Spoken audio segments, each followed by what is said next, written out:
Tammy deeply cherished her boisterous twin brothers, Zachary and Ben. The boys were the source of her pride. Their innocent antics and boundless energy was the focal point of her affection. Their afternoons were often spent together in the family's lush, sunlit garden, a sanctuary bursting with vibrant flowers, buzzing insects, and chirping birds. The symphony of nature provided a soothing backdrop to their many antics. Their preferred play area was an old wooden swing set and a whimsically painted activity fort nestled in a corner of the garden. The fort, a rainbow-colored labyrinth of tunnels, slides, and towers, was the stage for countless imaginary adventures. The sound of their carefree laughter was a familiar and welcome melody that drifted through the quaint neighborhood, fostering a sense of community and childhood charm. On one particular summer afternoon, despite the typical warmth of the season, a bracing wind swept across the garden. The sudden chill rustled the leaves in the grand old oak tree and set the swings into a ghostly motion. Tammy, her short blonde hair tousled by the breeze, didn't seem to notice, being too engrossed in a fierce pirate duel with her brothers. Yet the gust carried an eerie sense of foreboding, whispering through Tammy's hair and making the garden's inhabitants shiver. This wasn't just another playful afternoon.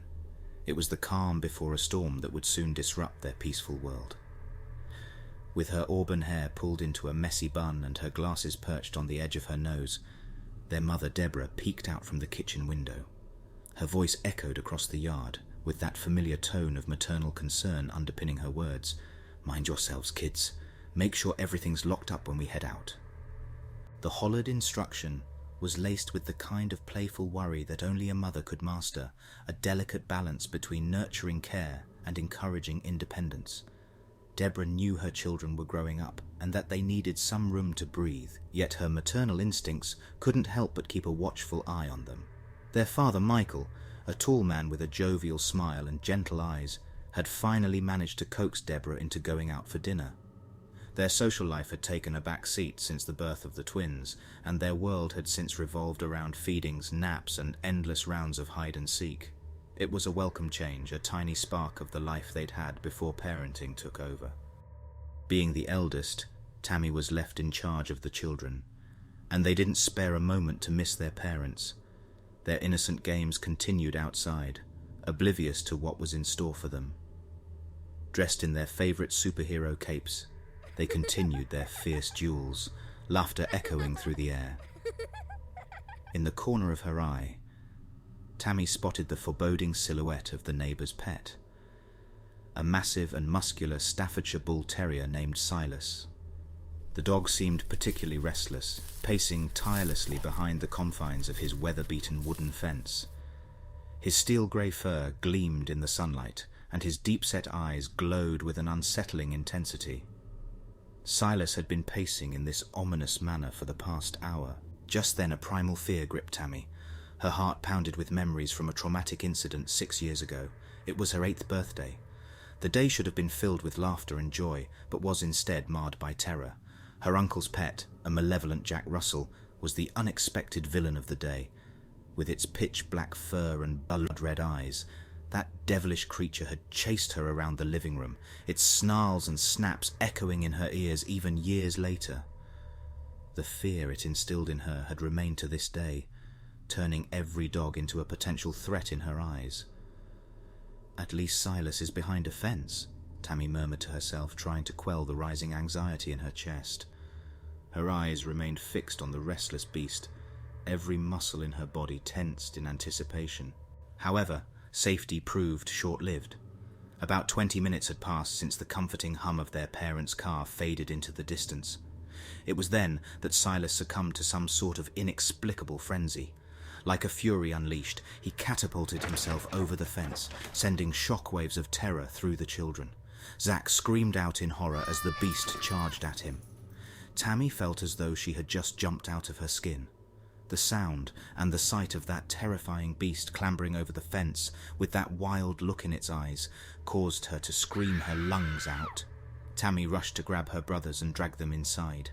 In the ensuing chaos, Tammy's phone slipped from her pocket and landed in the dew-kissed grass. The kids rushed to the back door and all squeezed through at once. Tammy turned to lock it, but before she could even breathe a sigh of relief, Silas had jumped up to the small open kitchen window and wriggled himself inside. Noticing this, all three of the kids sprinted to the hallway and stampeded up the stairs. Silas followed them and stood at the foot of the stairs, his head down, ears back, growling with a hideous anger and rage. Drool puddled at his giant paws. With Silas blocking their exit, a sense of utter helplessness washed over them. Frantically, they fled to the relative safety of the upstairs rooms.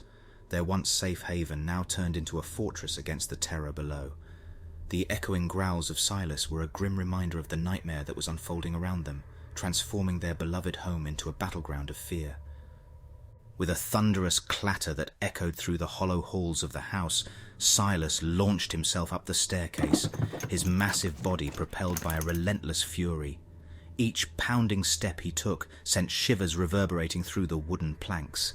Tammy's heart pounded in her chest like a war drum, each beat screaming at her to run, to hide, to escape.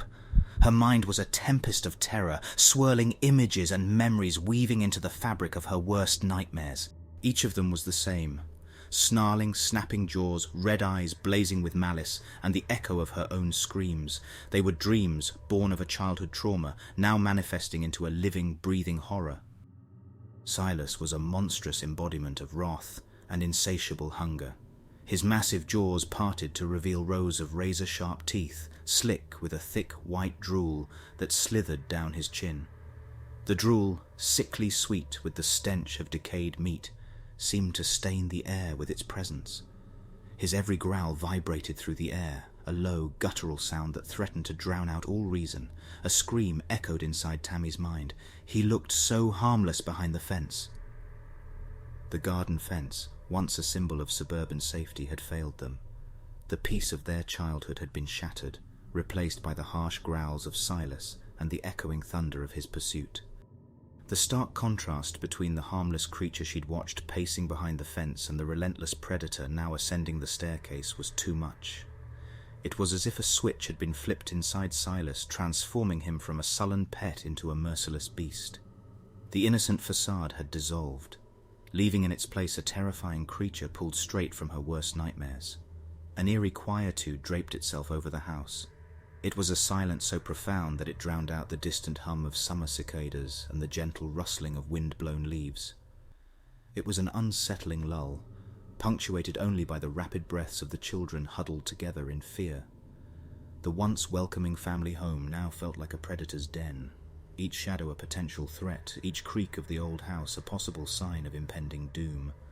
This stillness allowed a glimmer of hope to creep into the children's hearts.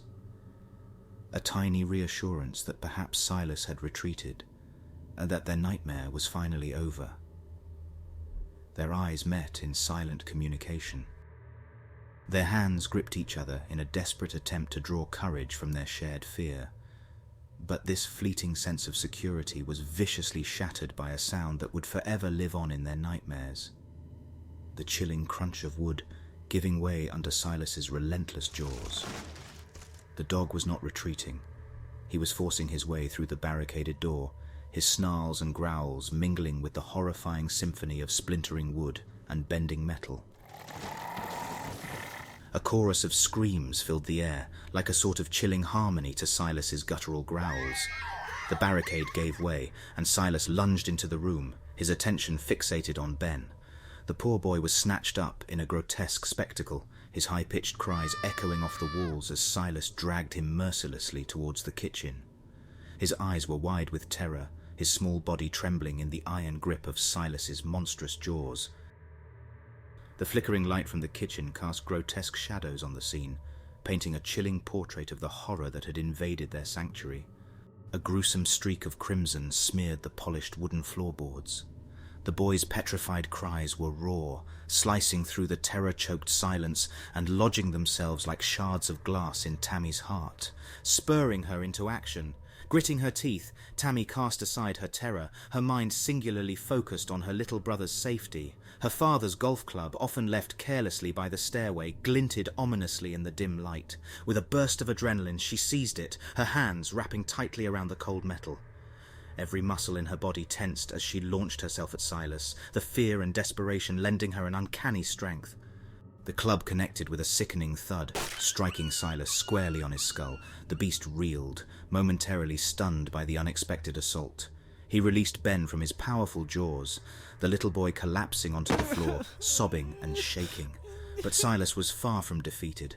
With a primal growl, he spun around and hurtled towards Tammy.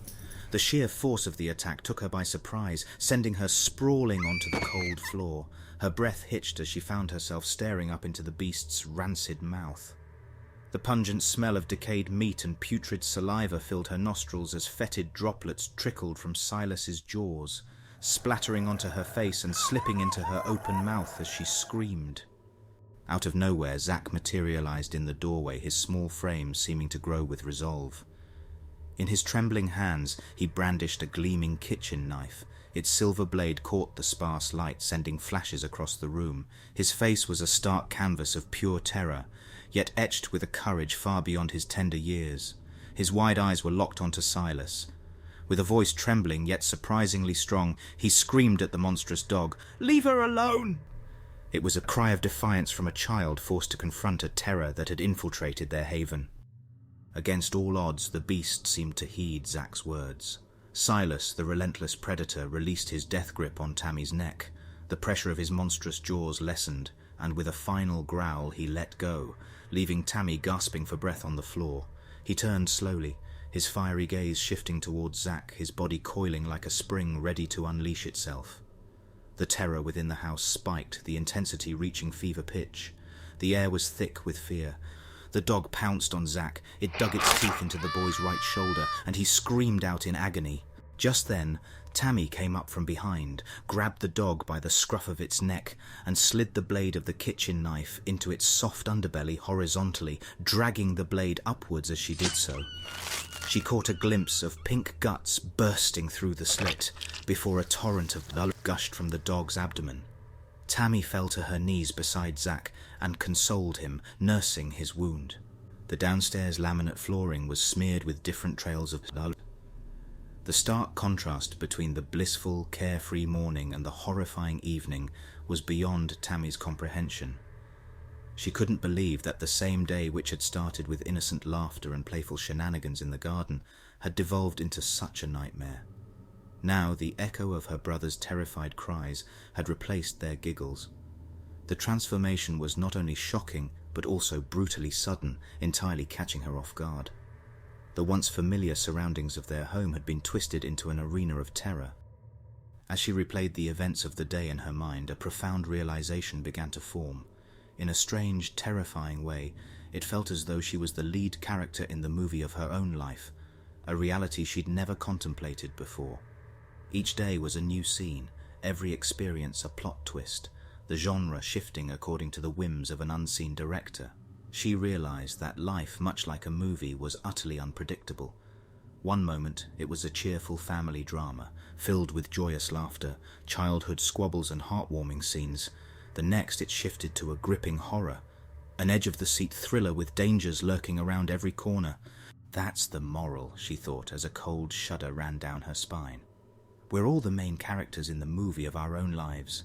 The genre, however unpredictable, can change at any moment, flipping the script of our lives into something utterly unexpected.